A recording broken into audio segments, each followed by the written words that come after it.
ಒಂದು ಹೆಜ್ಜೆ ಮುಂದೆ ಇಟ್ಟರೆ ಜಾಗ್ರತೆ. ವಿಧಿಯಿಂದ ವರವನ್ನು ಪಡೆದೆಯಾ? ಗೋ ಬ್ರಾಹ್ಮಣರಿಗೆ ಕಷ್ಟವನ್ನು ಕೊಟ್ಟೆಯಾ?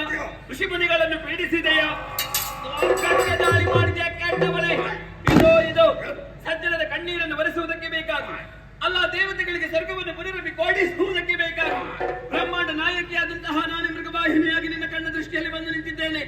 ಸಾರಿ ಹೇಳುತ್ತಾ ಇದ್ದೇನೆ, ಕ್ಷೇಮದಲ್ಲಿ ಬಾಳಿ ಬದುಕುವಂತಹ ನಿನಗಿದ್ದಲ್ಲಿ ದೇವತೆಗಳ ಪಾದಕ್ಕೊಪ್ಪಿ ಶರಣಾಗು. ಮಾರ್ಮಲತು ಮುಂದೆ ಬಂದು ಎಂದಾದರೆ ನಿನ್ನ ಶಿವ